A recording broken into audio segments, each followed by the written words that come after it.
Video में मैं आपको पढ़ाने वाली हूँ क्लास 8 की the most important chapter of your civics which is the Indian constitution का मोस्ट इम्पॉर्टेंट क्वेश्चन आंसर्स। तो let's start it.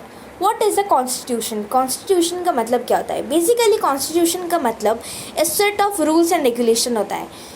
Okay, a written document in which we find rules that are formulated through consensus is called a constitution। मतलब कोई भी अगर set of rules हो या regulations हो जिसे कि हमें फॉलो करना हो उसे हम कॉन्स्टिट्यूशन कहते हैं। और वो क्या होता है? एक रिटन डॉक्यूमेंट में लिखा जाता है जो कि फॉर्मुलेटेड बाद में होता है। Is it necessary that all the countries having a constitution are democratic?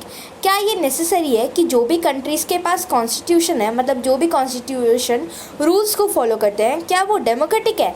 नहीं, it is not necessary that all countries having a constitution are democratic. Okay, during which time period did the Constituent Assembly draft a constitution for independent India?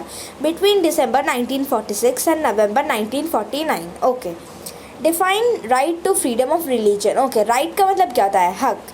freedom का मतलब क्या होता है? Independency. और religion का मतलब होता है धर्म, जो भी धर्म से आप बिलोंग करते हो। फॉर एग्जाम्पल आप हिंदू धर्म से हो, अगर आप मुस्लिम धर्म से हो या फिर आप क्रिश्चियन धर्म से हो, ठीक है। अगर आपको हिंदू धर्म ही फॉलो करना है then you can follow easily your Hindu dharma. If you want to follow Muslim dharma then you can follow Muslim dharma. It's your wish. Okay, तो religions to freedom of religion is provided to all citizen and every person has a right to practice, profess and propagate the religion of his choice. तो हर citizens को ये अपने आप से उन्हें ये हक है कि वो अपने खुद के रिलीजन खुद प्रैक्टिस कर सकते हैं, जो भी वो खुद चाहें, ठीक है। What is mean by the major change in the constitution? The major change in the constitution means a change in the fundamental nature of country। अगर कोई भी चेंज होता है हमारे कॉन्स्टिट्यूशन, इसका मतलब एक बहुत बड़ा चेंज होता है हमारा फंडामेंटल नेचर में, ठीक है। Define the term ideal. Ideal का मतलब बेसिकली क्या होता है? आइडियल का मतलब ये होता है कि आप अगर किसी को ज़्यादा फॉलो करते हो, उसके कुछ ऐसे कोई भी उसके फॉलो करते हो, उसके कोई भी काम को आप पसंद करते हो, ठीक है, कोई भी नेचर को आप उसे लाइक करते हो, ठीक है। तो इसका मतलब क्या होता है? अ गोल और a principle in its most excellent और परफेक्ट फॉर्म। कोई भी चीज़ हो, कोई भी प्रिंसिपल हो या फिर कोई भी गोल हो जो अगर इसके परफेक्ट या फिर एक्सीलेंट या फिर बेटर फॉर्म में है उसे हम आइडियल कह सकते हैं, ठीक है। When did the interim Constitution come into effect in Nepal? So it was in 2007. Okay, name the 3 organ of state as per the separation of power done in Indian Constitution। तो हमारे जो India में separation of powers होते हैं, ठीक है, तो वो 3 ऑर्गन्स में हुए जाते हैं। तो वो क्या क्या है? वो है हमारे the legislative, the executive and the judiciary. Okay, next question. From what does the fundamental right protect the citizen? The fundamental right protect the citizens against the arbitrary exercises of power by the state। जो भी arbitrary exercises होते हैं या फिर जो भी गंदे काम होते हैं हमारे स्टेट में, उसे कंट्रोल करने के लिए हमारा फंडामेंटल राइट किया जाता है, बनाया जाता है, and this to protect the citizens, ठीक है। What does the good constitution never allow for? क्या ऐसा चीज़ होता है जब एक गुड कॉन्स्टिट्यूशन अलाउ नहीं करता है?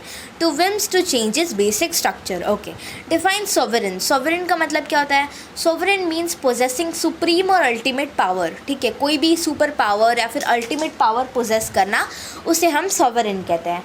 What does legislative refer to? Legislative refer to elected representative. जो भी इलेक्टेड रिप्रेजेंटेटिव होते हैं उन्हें हम लेजिस्लेटिव कहते हैं। Define tyranny. The cruel and unjust use of power और अथॉरिटी। जो भी क्रूएल या फिर जो भी गंदा यूज़ ऑफ पावर जब किया जाता है, ठीक है, जो कि क्रूएल और बहुत ज़्यादा अनजस्ट होता है, उसे हम टायरनी कहते हैं। What do you understand by the term federation? Okay, federation तो आपने सुना ही होगा, ये बहुत ज़्यादा सिंपल टर्म है लेकिन ये बहुत ज़्यादा इंपॉर्टेंट टर्म है, ठीक है। Federation refers to the existence of more than one level of government in the country.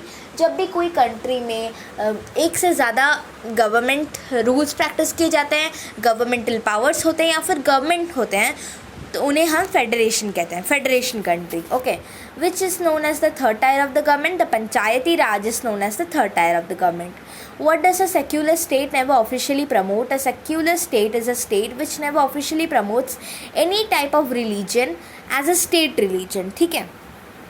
When was the Constituent Assembly founded? The Constituent Assembly was founded in 1946. ठीक है. In what sense does the Indian Constitution define the power of each government? इन कौन से sense में हमारा जो Indian constitution है वो power को डिफाइन करता है? The Indian constitution define the power of each government at each level and every tyre. जो भी हमारे लेजिस्लेटिव, एग्जीक्यूटिव, जुडिशरी है, ठीक है, और सारे लेवल्स और सारे टायर्स में इसे डिवाइड किया जाता है हमारे पावर्स को. ठीक है. In which right does the Indian right to equality be guaranteed by the Indian constitution? Right to equality is one of the fundamental right which is guaranteed by the Indian constitution. तो right to equality सबसे main right होता है जो कि हमारा Indian constitution इसे guaranteed करता है. ठीक है. Okay, so this was for your class 8 most important questions of the Indian Constitution, which is very much important. I also provide you 3 marks and 4 marks questions too. Okay, so do like my channel, subscribe my channel, share this video with your friends so that they could get the most important questions of class 8, the Indian Constitution, civics.